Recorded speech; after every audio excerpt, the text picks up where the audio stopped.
If we're all ready, then Paige, anytime you're ready, okay?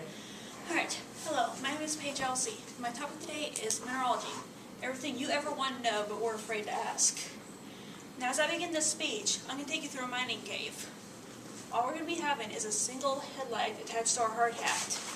As you go into the cave, it starts to get dark. You feel a chill in the air. As you go farther, it gets colder and darker. You find yourself having to crawl through tight spaces, or to descend from great heights. But you keep going farther in until you get to your spot. And then, using what little light and the few tools you have available to you, you're going to start chipping away at the cave wall, looking for any odd discoloration or any sparkles in the wall. If you get lucky and do your job right, this is what you can find. This is most often what a mineralogist does out in the field, searching for gem and mineral deposits for the companies that they work for. We've been working with minerals since the beginning of time, from King Solomon during the building of the temple, to Frederick Mose, who created the Mohs scale of hardness, and to anyone that likes to look for pretty rocks. They could be the collector down the street, the vendor at the local gem and mineral shows you may attend, or the rock hound hoping to find that perfect piece for his or her display one day. Actually, the rock hound I just described describes me perfectly. I've been into rocks and minerals practically since birth. I would go to the nearby creek near my home to hunt for rocks and crystals and fill my drawers to the brim with them. I'm a member of a local geology club and help them with their shows, demonstrations, their talks at the libraries and stuff. But I know you're sitting there wondering, why does this matter to me? All that we see out of minerals are the stones you use for your jewelry, right? Well, I'm going to take you through a walk through your morning. As we wake up in the morning from a restless night of sleep, probably dreaming of the test that needs to be taken today, we turn off our alarm clock, which is manufactured from limestone, mica, talc, silica, and clays. After getting out of a bed frame, bed springs made from iron and nickel, we make our way to the kitchen. We turn on the electric light switch made of copper and aluminum, and the coffee pot, which is made of glass and ceramics, also known as sand, limestone, talc, and feldspar. While waiting for the coffee beans fertilized with phosphate to brew, we sit down on a chair made of aluminum and read the local newspaper, which is kaolin clay, limestone, sodium sulfate, and soda ash. Realizing we are late, we run upstairs and brush our teeth with a toothbrush made of limestone, mica, talc, clays, and a paste made of limestone, phosphate, gypsum, selenite, fluorite, and dolomite, also known as toothpaste. Makes you see things a little bit differently, doesn't it? There are many misconceptions about mineralogy and earth science as a whole. What I'm going to do is take a look at those misconceptions, correct them, and give you the facts so you can decide what you think about earth science for yourself. And I'll cover these points. What earth scientists do,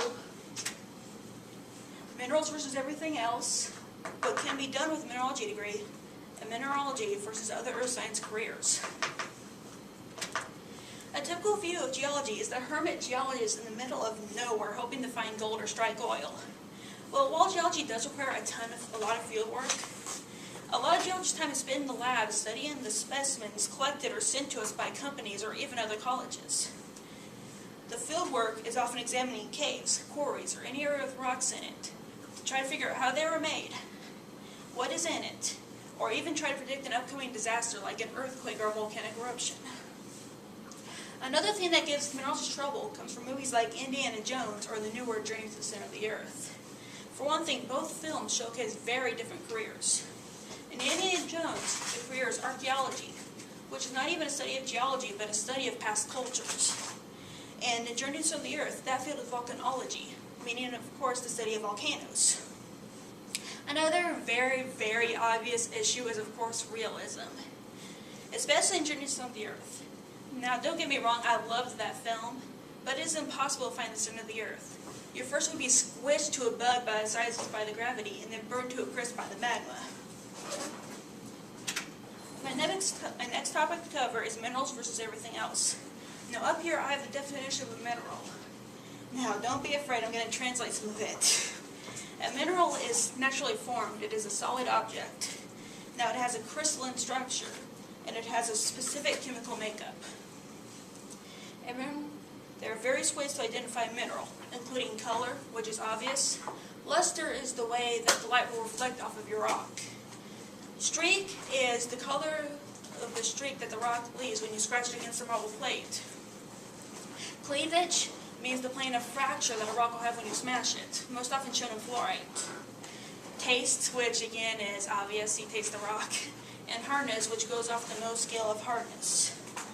Now, I know this may not seem all that important, and for some it won't kill you to mistake one rock for another, like this one right here, which is halite, which is also known as salt. But for others, it can be life or death. Now, if you look at my slide up there in the corner, there's a display with a whole bunch of different rocks on it, all of which are radioactive. Now, it didn't kill me to look at them through that display, of course, but it can kill me to have prolonged exposure with them, or, of course, to taste them. There are also rocks that can be poisonous, one of which is lead, which I know all of you have heard of. Alright, now, a short summary of everything else. And like it says, there's a ton to cover. There's fossils, which of course are the hardened skeletons of dinosaurs, plants. Igneous rocks, which are created in a volcano. Sedimentary rocks, which are rocks carved by water. Metamorphic rocks, which are rocks created by pressure and heat. And gemstones. While most are still minerals, they still have been given their own categories because of their rarity and beauty. And of course, there isn't the stuff that isn't geological, like pottery or weapons from Indians and other cultures, which is developed from rocks, but since it was carved by man rather than nature, it doesn't count as a geologic specimen, but instead counts as an archaeological specimen. Now, as far as we can do with a mineralogy degree, there's surprisingly a pretty good variety. The first is the previously mentioned, working for mining companies. What the job requires you to do is mostly going into mines to see what kinds of metals and gemstones can be found in them, and then creating maps for miners to use so they can locate the stones. Now, this job requires tons of field work, lots of paperwork, some lab work, and chances are lots and lots of travel to the different mines they want you to examine. Another option is to be a curator at a museum.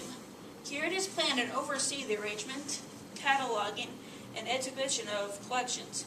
They acquire and preserve specimens for permanent storage or display. Curators may coordinate educational and public outreach programs such as tours, workshops, lectures, and classes. Another career option is to sell at geology shows. This needs patience and money managing abilities as well as knowledge of the material that you will be selling. This is also a career that will require a lot of traveling, and this career is not recommended if you cannot find a way to stand out from the other hundreds of vendors selling material. Another thing you can do is take up a teaching position. You only need higher degrees to do it, at least a master's, but it'll give you more range and choices to work with. With a master's, you can teach at grade school, high school, or college level, depending on the programs your schools will have. And finally, I'm going to do an overview of some of the different earth science careers. Now, petroleum geologists create maps that depict oil and other natural resource processes across the globe. Oil and gas companies, as well as government organizations, employ petroleum geologists. Volcanologists. They study the activity of volcanoes and assist in predicting the likelihood of future eruptions. They typically work as consultants for emergency planners. Paleontologists study ancient rock formations and assist in predicting the likelihood of future eruptions. They typically work as consultants for emergency planners. Now up here I have a chart for some of the pay rates for careers in geology. This is 2011, by the way. I tried to get the chart to work, but it was fighting me. But as you can see, mineralogy comes first, and it's followed by paleontology. And then professors go a little bit higher than a petroleum geologist. Alright, finally, we went over what earth scientists do, minerals versus everything else, what can be done with a mineralogy degree, and mineralogy versus other earth science careers. Finally, have a nice day. Whatever you do not take it for granted, and may the courts be with you. Thank you. There you go.